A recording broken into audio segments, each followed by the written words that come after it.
Kamu setuju nggak kalau ada yang bilang banyak orang nih pada mabok agama? Aku sih setuju ya. Mabok agama yang kumaksud tuh ya tentu saja bukan teler karena terlalu rajin beribadah gitu, ketagihan beribadah, rajin sedekah, berbudi pekerti baik gitu, berakhlak mulia, bukan ya. Mabok agama bukan gitu. Tapi ketika beragama bikin orang mikirnya jadi ngaco aja kayak orang mabok, kayak bukan orang yang pakai akal sehat, kayak nggak bisa bernalarnya orang bener gitu, kayak orang nggak bener.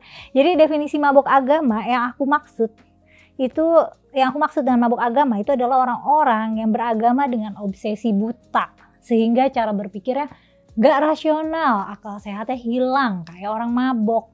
Orang yang mabok agama jadinya bahkan bisa bertindak dan memiliki sikap yang sebenarnya gak sesuai dengan ajaran dan nilai agamanya sendiri. Nah, tindakan orang mabok agama ini gak mencerminkan sikap religius, jenis religius yang penuh kasih sayang dan kebijaksanaan gitu. Nah, biasanya orang bisa mabuk nenggak agama gitu ya, nenggak agama karena punya kecerdasan yang rendah dan kecerdasan emosi yang juga rendah. Cirinya ya terlalu percaya tahayul gitu, nambah-nambahin ibadah nggak jelas yang nggak ada manfaatnya, nyusahin hidupnya sendiri dan hidup orang lain, tapi ngerasa hidupnya itu susah atau orang lain hidupnya susah basisnya agama gitu. Atau juga punya sikap anti ilmu pengetahuan, gak bisa ambil keputusan rasional, gak bisa merencanakan hidup secara rasional gitu, mikirnya semua udah diatur, rezeki udah diatur.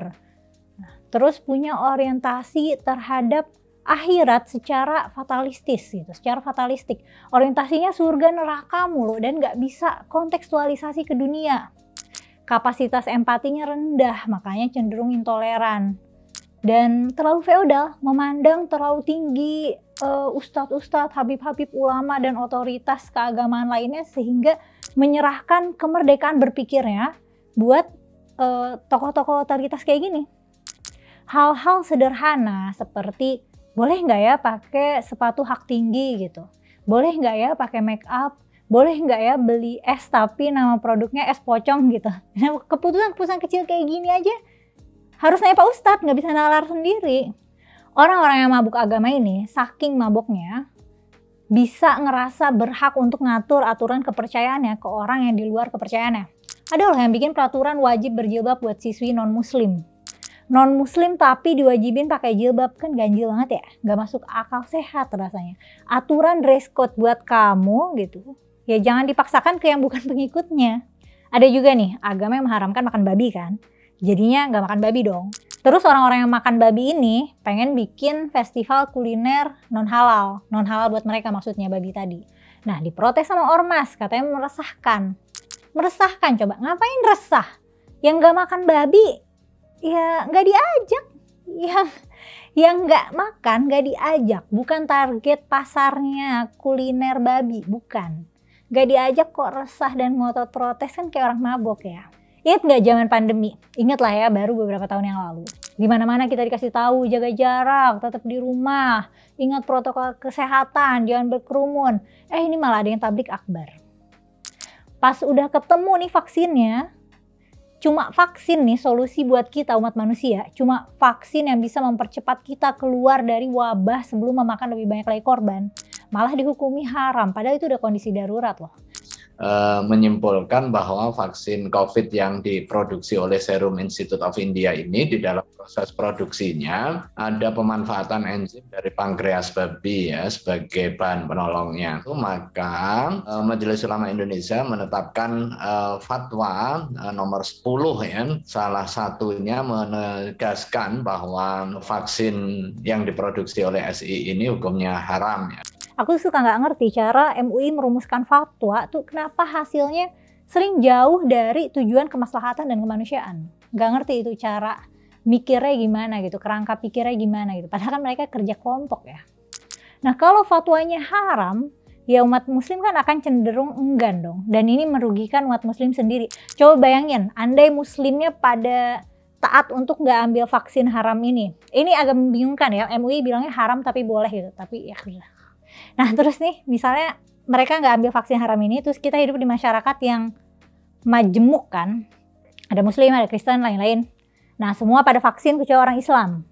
Semua jadinya udah pada kebal corona kecuali orang Islam. Nanti orang Islamnya akan bernasib begini, pada sakit, mungkin juga banyak yang gugur ya.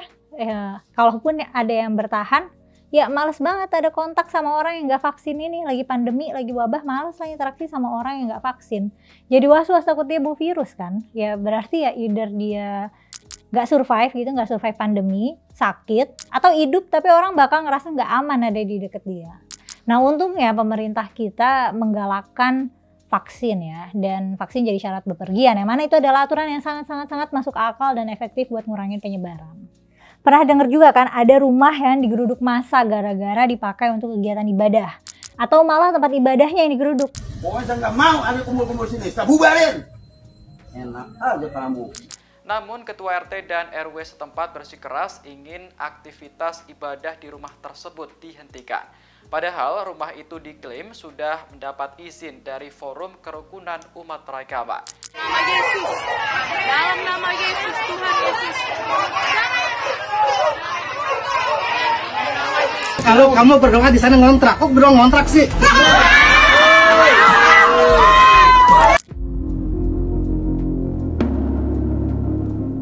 Nah itu orang mabuk tuh yang geruduk, teler banget itu. Dan tiap tahun nih, tiap musim Natal ada aja keributan soal haram ngucapin Natal. Padahal nggak diajak loh. Ada sih yang ngajakin, ada sih yang diajak Natalan gitu ya. Ada orang non Kristen yang diajak Natalan, tapi pastinya yang chill, yang tipe-tipe ngeributin haram ngucapin Natal nih, haram atribut Natal, mereka mah paling tipe-tipe orang yang nggak diajakin Natalan juga gitu. Lagian nggak penting, palingan juga yang Natalan gak nungguin diucapin. Natalnya gak bakalan rusak gara-gara gak diucapin orang-orang yang gak penting buat mereka gitu. Jadi ini pasti nih orang-orang mabuk gitu, makanya sober dulu coba gitu supaya bisa mikir jernih. Lanjut lagi nih ya, misalnya ada korban bencana alam. Bagus dong kalau ada yang kirim bantuan. Ternyata belum tentu bagus kalau bantuannya dari yang di luar agamanya misalnya. Atau kamu suka nonton pertunjukan tari nggak?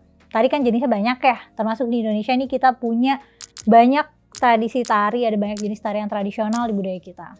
Nah sebenarnya kan tarian itu seni ya, yang kita nikmati dengan kacamata estetika. Tapi ada juga yang malah menilai tarian dengan kacamata moral. Padahal kan tarian nggak bikin generasi rusak kok, tarian itu kan seni ya. Ya iya, seni itu bisa jadi media komunikasi, tapi bukan komunikasi efektif, bukan komunikasi yang jelas gitu. Pemaknaannya sesuai penikmatnya aja. Kalau misalnya nggak suka pertunjukan tarian juga ya nggak usah ditonton gitu ya nggak apa-apa gitu.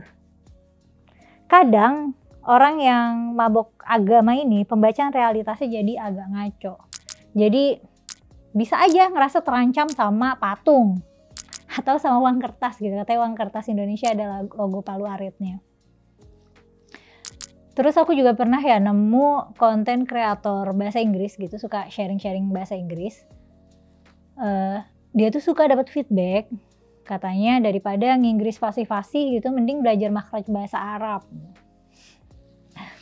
Terus ada juga nih orang-orang yang pinter-pinter banget tuh di pertunjukan Clash of Champions. Ada aja dinyinyirin orang, katanya percuma aja jago matematika tapi nggak belajar ilmu agama. Atau kelakuan orang mabuk nih ada lagi nih ya, kalau bulan puasa warung-warung makan digerebek, dirazia. Itu buat apa segala dirazia? Warung makan itu ya buat yang nggak puasa ya. Bukan cuma non muslim yang nggak puasa, ibu hamil, ibu menyusui, anak-anak, perempuan yang lagi mens, atau ya orang yang nggak mau puasa ya. Tapi yang jelas warung makan ya buka buat yang mau makan gitu. Kenapa yang puasa malah minta tutup? Kan puasa itu ibadah dia ya. Kenapa malah nyusahin usaha orang lain? Nyusahin usaha orang lain jual makanan dan nyusahin orang yang mau cari makan. Lagi puasa juga bisa tetap mabok gitu. Nah kayak gini tuh yang kena pedagang-pedagang kecil. Karena kalau restoran besar atau kedai makanan yang di mall kan buka-buka aja. Dan orang-orang memaklumi aja karena itu mall gitu. Jadi beraninya ngerazia warteg-warteg dan warung makan kecil. Oh baru-baru ini kan ada lagu yang apa tuh itu. Nah itu juga ada tuh orang yang keluar-keluar di internet kalau lagu ini tuh haram karena apa tuh ini adalah game minum soju di budaya Korea Selatan gitu. Nah banyak banget sih lagu tentang dosa ya kalau mau dihukumi haram. Tema lagu kan biasanya cinta itu kan sebenarnya ada bagian nafsu juga dalam cinta ya. Jadi banyaklah lagu yang bahas zina gitu, cium-cium, minum-minum, dan hal-hal maksiat lainnya. Oh, kalau yang serius banget ya, serius banget mabuknya, ini ekstrim sih. Dan ekstrim jahat, ekstrim bodoh menurutku ya. Ini mabuknya tuh ngasih solusi buat korban pemerkosaan. Dia nyaranin supaya nikah aja sama pemerkosanya gitu, supaya nggak zina.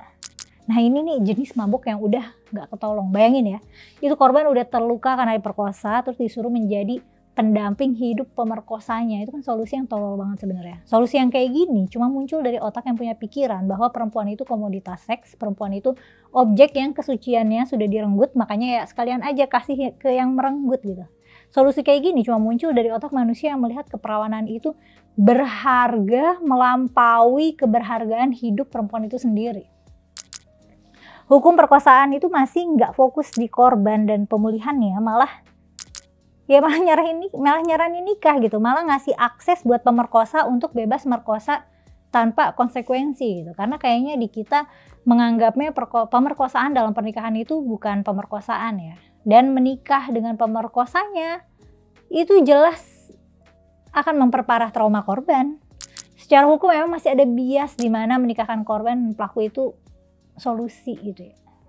Nah ini tuh kayak misalnya aku punya tabungan nih untuk menunjang kehidupanku. Ada maling nih, dia mencuri tabungan aku, hak aku diambil, terus solusinya, oh kenapa nggak sekalian aja ambil akunya juga gitu, seluruh hidupku ambil aja juga, badanku ambil juga. Nah gitu, orang yang diperkosa, hak atas tubuhnya direnggut, terus disaranin untuk nyerahin tubuhnya dan seluruh hidupnya buat pemerkosanya. Terus pemerkosanya bebas dari hukum. Nah cuma orang mabok yang bisa come up dengan solusi macam kayak gini. Kayaknya orang-orang yang mabok agama ini banyak insecure ya, makanya nengguk agama itu lebih dari batas wajar. Makanya mabok gitu, alkoholnya ketinggian, mereka nggak punya saringan gitu. Nah insecure karena terganggu sama ibadah orang lain, terganggu kalau orang lain kepercayaannya nggak sama kayak dia. Baik insecure ini harus gerombolan juga, nggak merasa aman dalam imannya sendiri. Dan kayaknya mereka juga krisis identitas, harus banget identitasnya menonjol sambil menyerang identitas orang lain. Biasanya counterculture mabuk agama ini adalah moderasi gitu ya. Bersikap moderat dalam beragama. Jadi secukupnya aja. Atau jadi agama dengan menyikapi agama dengan tafsiran alternatif di mana referensi-referensi agama dimaknai dengan makna yang selaras dengan nilai-nilai perdamaian, kemanusiaan, dan keberagaman gitu. Biasanya penekanan nilai-nilai universal, penekanan untuk selalu mengedepankan konteks dan mendorong dialog-dialog. Nah ini nih upaya-upaya supaya bisa beragama dengan sober gitu, beragama dengan sadar. Jadi kebalikan mabuk agama itu ya beragama dengan sadar gitu. Jadi meskipun beragama, kesadaran kritisnya tetap nyala, nalarnya nggak mati, jadinya bisa santai aja, bisa merasa aman dan nyaman dengan imannya. Meskipun misalnya di kompleks tempat tinggalnya banyak yang berdoa dengan cara yang berbeda dengan mereka, ya nggak apa-apa. Biasanya semuanya bisa aja punya kitab suci yang sama, tapi memilih pemaknaan yang berbeda. Ada yang meminumnya, yang kandungannya keras gitu, makanya memabukkan. Ada yang disesap gitu, menyesap pelan-pelan gitu sambil dirasa-rasa, disadari rasanya. Jadi kadar minuman bernama agama ini di dalam tubuhnya bisa berada dalam kadar yang wajar gitu. Enak, rasanya enak tapi nggak sampai mabok gitu. Ternyata bisa juga ya analogin agama pakai minuman. Counterculture lainnya sih ninggalin agama aja sekalian. Sekalian aja minumannya nggak diminum gitu. Minum air putih aja yang jernih atau minum yang lain apa kayak kopi, teh gitu. Tapi opsi ninggalin agama ini opsi yang nggak populer ya karena banyak implikasi krisis identitasnya dan implikasi sosialnya ya. Apalagi buat kita yang orang Indonesia akan aneh banget kalau nggak punya agama, akan asing sekali. Non mayoritas saja asing, apalagi non everything. ada nih yang lagi mengajukan permohonan ke Mahkamah Institusi untuk boleh tidak beragama. Salah satu kritiknya adalah kebebasan beragama di Indonesia ini adalah kebebasan yang semu gitu. Masa harus milih salah satu agama dari 6 atau 7 agama resmi gitu. Kalau nggak mau milih gimana? Terus kita nggak punya opsi buat ngosongin kolom agama karena hak untuk tidak beragama nggak dilindungi, jadinya ada urusan-urusan administratif di mana orang yang tidak punya agama harus berbohong. Dan pertimbangannya juga hak konstitusional lainnya ya, seperti tidak adanya menikah dengan tanpa cara agama gitu. Sebenarnya kan bisa aja kan kalau misalnya negara mau bikin gitu. Nah ini aku rekam tanggal 5 November 2024 ya. Prosesnya masih dalam persidangan, entah nanti hasilnya gimana. Nah menurut kamu penting nggak untuk negara mengakomodir hak konstitusi manusia-manusia tanpa agama ini? Atau semuanya emang harusnya beragama? Terus ya, balik lagi ngomongin tentang mabuk agama. Apa kelakuan manusia mabuk agama yang paling absurd yang pernah kamu temuin? Coba ceritain di kolom komentar ya. Oh, by the way, aku ada rencana mau bikin forum. Sebut saja Forbidden Forum online pakai Zoom. Kalau tidak meleset di luar perencanaan yang aku masih susun, aku mau eksekusi di tanggal 6 Desember dan 20 Desember. Materinya tentang literasi agama, yang satunya lagi tentang perempuan dalam pembacaan agama. Belum selesai aku susun materinya, masih aku pikirin juga teknis dan substansi diskusinya.